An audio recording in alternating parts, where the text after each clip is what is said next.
Fat girl fled brutal husband in wedding dress mountain. Man found her bleeding and said, "I'll kill anyone who touches you." The wedding should have been a celebration. Instead, for Penelope Penny Thornfield, it became a prison. It was the autumn of 1908, in the grand estate of Ravenswood outside Millbrook. Penny, 25 years old and weighing over 220 kilograms, stood at the altar with Silas Blackthorne, a man known as much for his wealth as for his cruelty. The marriage was arranged her family's desperate attempt to escape financial ruin. To the crowd, she looked like a lamb being led to slaughter, draped in white silk, heavy enough to crush her shoulders. The first hours of marriage shattered any illusion of safety. Silas, drunk on brandy and resentment, unleashed his rage. "Look at this disgusting carcass I was forced to marry," he spat, raising his hand and striking her across the face. "A pig in a bridal gown! Do you think you'll ever be a wife to me?" Penny crumpled beneath the blows, pleading through tears. "I will try, Silas. Please just give me a chance to be the wife you need." His answer was the crack of a whip. "You will never be enough, not for me, not for any man." The days that followed were worse endless beatings, his fury escalating with every glance at her body.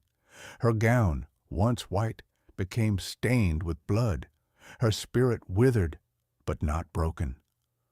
On the third night, as thunder split the heavens, Penny staggered from Ravenswood barefoot, still wearing the shredded, bloodied wedding dress. She fled into the forest, the downpour soaking her until every step felt like carrying chains. But she did not stop. She could not stop. Better to die in the wilderness than return to that gilded hell. And in the shadows of Storm Ridge Mountain, fate was waiting.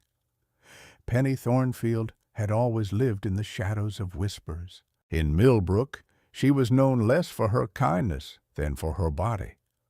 "The Thornfield girl," they said with mocking smirks, "a mountain of flesh no man would willingly marry." Her weight, over 220 kilograms, was treated as proof of sin, gluttony, laziness, curse. Yet those who gossiped never saw the quiet dignity in her eyes, or how she worked tirelessly to keep her family's failing farm alive after her father's debts grew too heavy. Penny had sewn clothes for neighbors, cooked for the poor, even sold her mother's silver to buy medicine for sick children. But none of that mattered to the townsfolk. They saw only what they wanted to see, a body too large, too shameful. Silas Blackthorne was her family's salvation and her damnation. He was a wealthy landowner whose reputation for cruelty stretched beyond county lines. Tall, broad, with sharp cheekbones and darker eyes, he carried himself with the cold pride of a man who believed money excused everything. When he agreed to marry Penny in exchange for Thornfield land rights, her father all but begged her to comply. "You'll save us, Penny," her father had told her, pressing her into the deal. "It is your duty." She said yes, not because she loved Silas, but because she could not bear to see her family ruined. The humiliation began long before the wedding night. At the ceremony, whispers filled the pews. "Poor man, saddled with a cow. Imagine lifting that into a bed." Every giggle, every hissed insult stabbed deeper than Silas's whip ever could.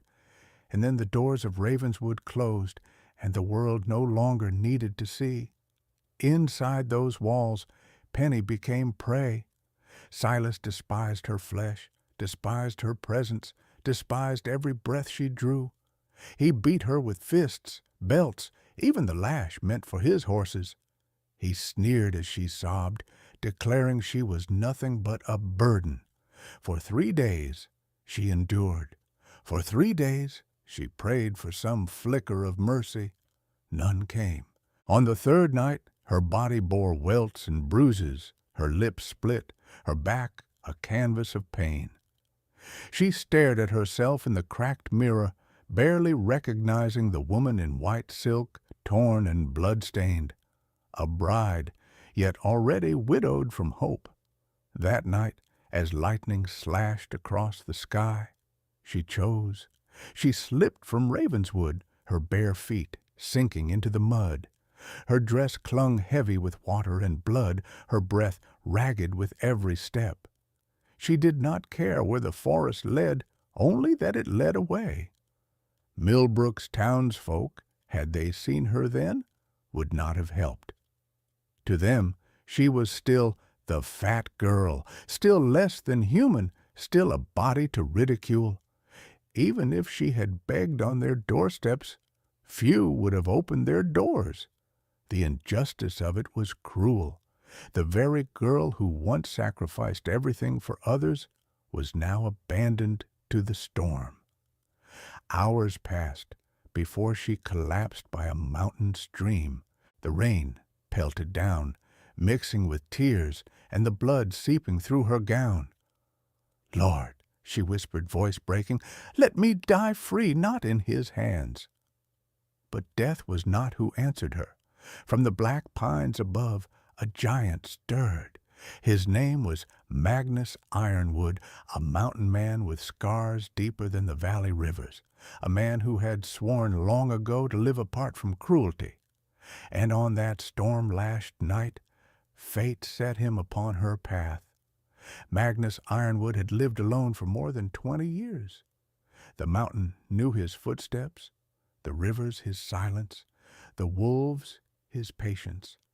He had learned to live without people, for people had brought him only grief. But when he found Penny Thornfield collapsed beside the rushing stream, blood soaking her torn wedding gown, he knew solitude was no longer enough. He knelt in the mud, his towering frame blocking the rain like a wall of stone. "Stay with me," he growled softly, voice rumbling like distant thunder. She tried to recoil, but her body was too broken. "Don't take me back," she whispered, barely audible. His blue eyes sharpened. "Back? To the man who did this?" He touched the welt on her cheek, the bruise on her arm. Fury burned through him, but he kept his touch gentle. "No, you're safe. He'll never lay another hand on you, not while I live." With that vow, Magnus lifted her in his arms. She weighed heavy, soaked through, but to him she was no burden. Step by step, he carried her up the deer paths of Storm Ridge, his muscles straining but steady. The night deepened as they climbed higher. The storm roared, lightning clawing at the peaks, but Magnus pressed on. Penny's head lolled against his chest, her breath shallow, her skin fever-warm. He adjusted his hold, wrapping his cloak around her to shield her from the rain. At times she stirred. "Why, help me?" she asked faintly. Magnus glanced down, rain streaking his weathered face. "Because you deserve saving." She blinked, tears mingling with the storm. No one had ever said those words to her, not her father, not the townsfolk, and certainly not Silas. By dawn, Magnus reached the shelter of a rocky overhang. He lowered her gently onto a bed of pine boughs he had laid out long ago for weary hunts. A fire crackled to life under his practiced hands, its smoke curling into the damp morning air. The warmth touched Penny's skin, pulling color back into her cheeks. She sat propped against the stone wall, watching him as he stirred a pot of broth over the flames. His movements were deliberate, steady hands that could crush an oak branch, but chose instead to ladle soup with care. When he offered her the steaming tin cup, she hesitated. "You don't even know me." He met her gaze. "I know enough. You're running from a man who thinks breaking you proves his power. That's all I need to know." Her throat tightened. "Everyone else sees me as nothing. Too fat, too clumsy, too ugly to deserve anything better." Magnus crouched beside her, his voice low but fierce. "I see a woman who walked out of hell in a blood-soaked dress. That takes more courage than most men I've ever known." For the first time in years, Penny let herself eat without shame. The broth warmed her belly, easing the ache of emptiness she hadn't realized was gnawing her. She felt the strength seep back into her limbs, carried not just by the food, but by his words. When night fell again, Magnus built a lean-to from canvas and poles. He spread out furs, insisting she take the warmer side by the fire. He settled across from her, his broad shoulders hunched, his rifle laid within reach. Sleep came slowly to Penny. Every crack of wood in the fire, every gust of wind outside the lean-to reminded her of Silas's whip, of the mockery of strangers. But then she looked at Magnus, his eyes closed, chest rising slow and steady, as if even in rest he guarded her. For the first time since her wedding night, Penny felt safe enough to close her eyes. The journey had only begun. Tomorrow he would take her deeper into the mountains, toward the cabin he called home. But already something fragile and new had taken root between them, a trust born not of words, but of survival. And in the hush of the storm's passing, Penny wondered if she had not run away from life at all, but straight into the beginning of one. Storm Ridge Mountain was no easy home, but for Magnus Ironwood it was sanctuary. His cabin stood tucked against a granite cliff, built from logs hewn by his own axe and weathered by decades of storms. Smoke curled from the stone chimney as he carried Penny across the threshold, still wrapped in his cloak, still too weak to walk unaided. The warmth of the fire inside met them instantly. A rough-hewn table, shelves lined with jars of herbs and dried roots, a wide hearth filled with steady flame. This was not just shelter. It was survival. Magnus laid her gently on a bed piled with furs, his touch unexpectedly tender for a man whose frame filled the doorway like a mountain. "You'll heal here," he said simply, as though it were a fact, not a hope. The first days passed in a blur for Penny. Magnus tended her wounds with surprising skill, hands steady as he cleaned cuts and bound bruises. He brewed teas from willow bark to ease her pain, poultices from mountain herbs to soothe her battered skin. When she flinched, he worked slower, softer, speaking little but always watching to be sure she could bear it. She slept often, and when she woke, the fire was always burning, the room always warm. Sometimes she found food waiting, a bowl of thick stew, a slice of cornbread baked on the hearth, wild berries in a wooden cup.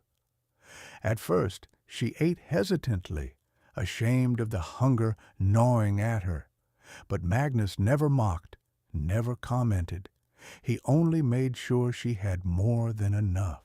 One evening, when her strength had returned enough to sit at the table, she whispered, "You always let me eat first." Magnus shrugged, tearing bread with his massive hands. "I've had enough years eating alone. Feels right that you take the first bite." Her chest tightened. No one had ever cared in such a small, deliberate way. As days stretched into weeks, Penny began to move around the cabin. She swept the wooden floor, stirred the pot while Magnus split firewood, even mended one of his shirts with a needle and thread she found in a drawer. She felt clumsy at first, but he watched her without judgment, only a faint curve of lips when she proudly showed him the patched sleeve. "You've turned this place into a home," he admitted one evening, gazing around the cabin that now smelled of fresh bread and clean pine. She flushed. It was already a home. You just let me be part of it. Slowly, the shadows of fear began to lift. Each day brought a rhythm. Magnus hunting in the early morning, Penny tending the fire, the two of them sharing meals in the hush of the mountain. Sometimes he showed her how to chop wood, his hands guiding hers on the axe handle. She laughed when the log split unevenly, expecting him to scold. Instead he said, "Good, strong swing." Her laughter, so long buried, startled them both. Magnus looked at her as though he'd unearthed a treasure he thought forever lost. At night, they sat by the fire. Penny spoke of her childhood, the shame, the whispers, the father who saw her only as a bargaining chip. Magnus, in turn, told her of his past life as a soldier, of the family he had loved and lost. His voice grew tight when he spoke of them, but Penny reached for his hand across the table, and he let her hold it.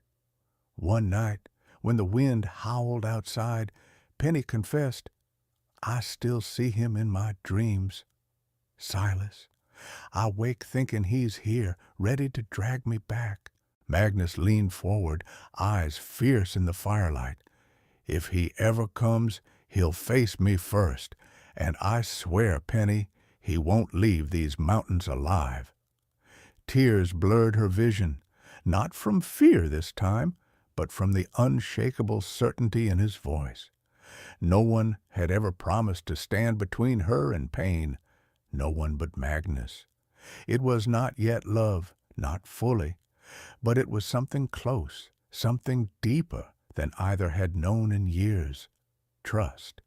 And as Penny lay that night beneath the thick firs, listening to the fire crackle and Magnus's quiet breathing across the room, she realized the cabin no longer felt like a hiding place. It felt like the first safe home she had ever known. The peace of Stormridge could not last forever. Penny knew it with every sunrise, every time Magnus disappeared into the forest with his rifle slung over his back. The cabin was a fortress against hunger, cold, and loneliness, but against the outside world it was only wood and stone. One evening, as autumn winds rattled the shutters, Penny found herself staring into the fire, words pressing at her lips. "Magnus," she said softly, "there's something I never told you." He looked up from sharpening his knife, his blue eyes steady. "Go on." "My father, before he gave me to Silas, he signed a paper, a dowry contract. It listed not just me, but the Thornfield land. If Silas can prove the marriage was binding, he gains everything. The fields, the orchard, even the rights to the river." She swallowed hard. "It means he won't stop hunting me." Magnus set the knife aside, his jaw tightening. "Then he'll come here." Her hands trembled in her lap. "If he finds out I'm with you, he'll say you kidnapped me, and the law will believe him. They always believe men like him." Magnus leaned forward, his scarred hand covering hers. "Let him try. I buried one family because I was too far away to stop the men who came. I won't bury another, not while I draw breath." The weight in his voice silenced her. But later, when he stepped outside to fetch wood, Penny noticed the haunted look shadowing his features.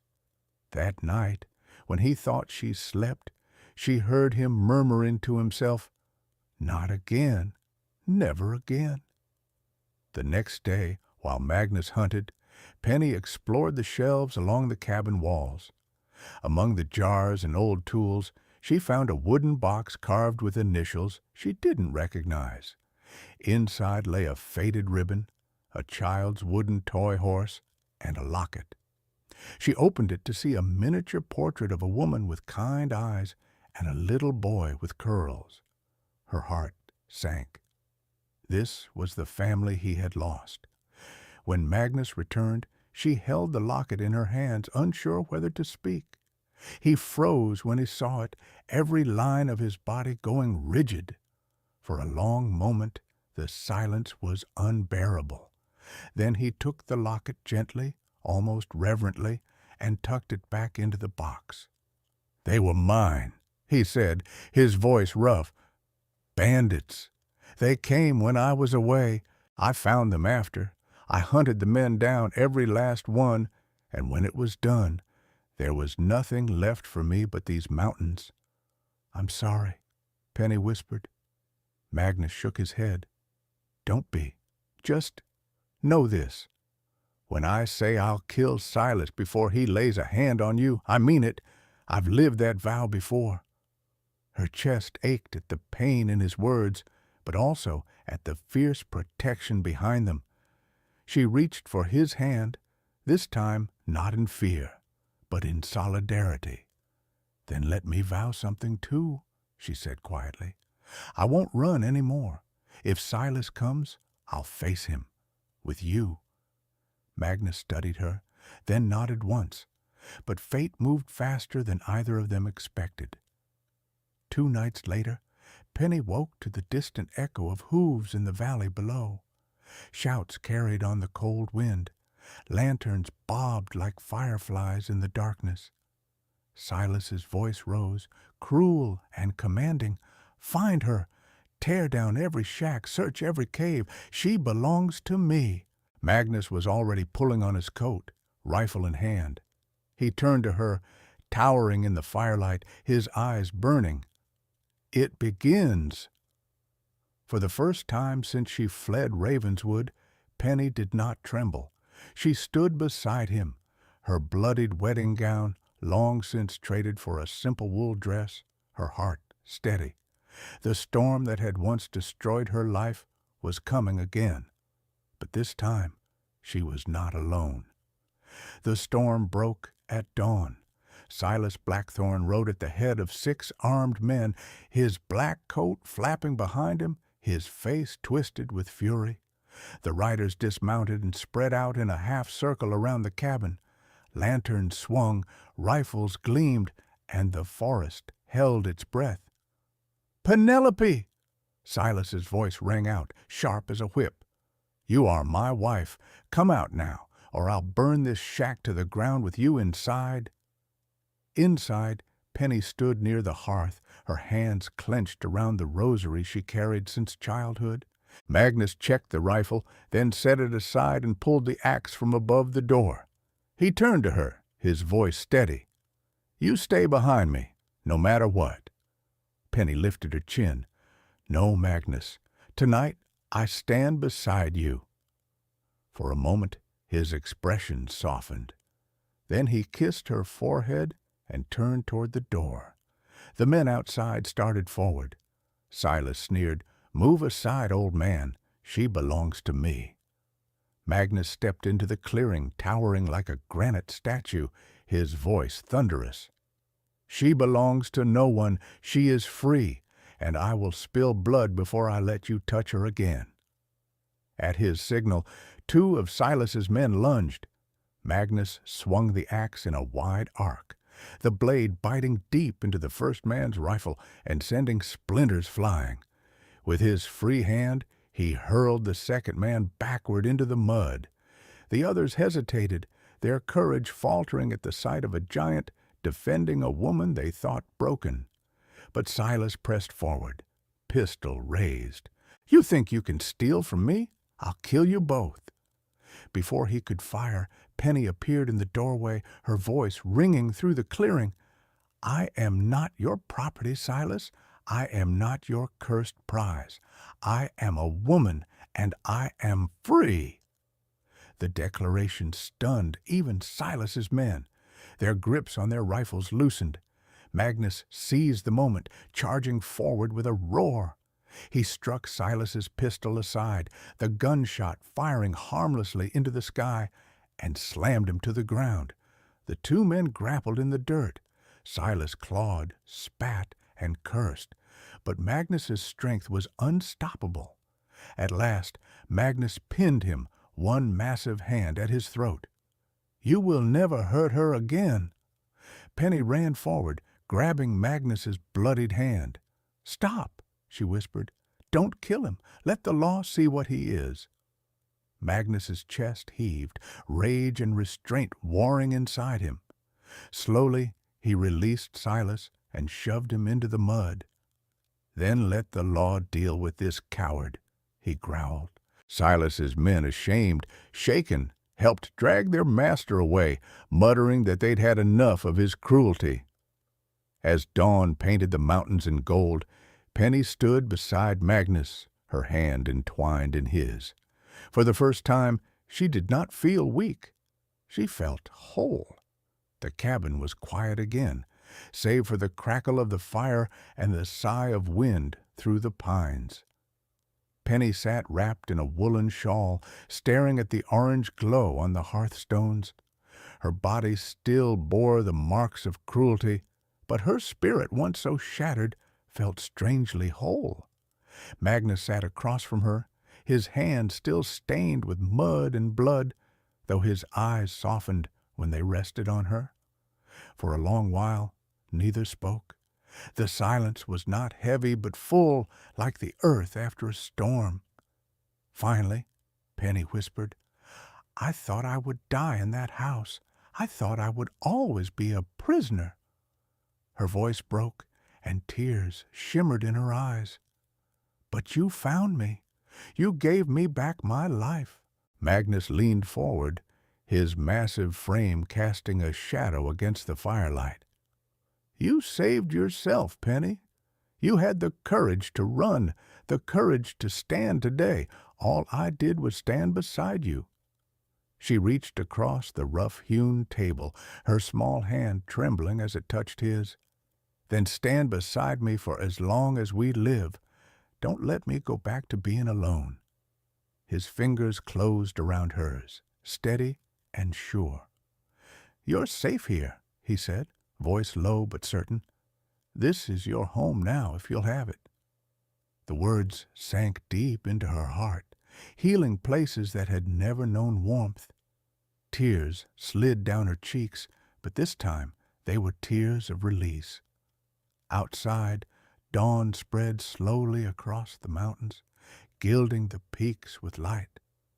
And though Penny knew the world beyond Storm Ridge would never stop judging her, she also knew she no longer faced it alone.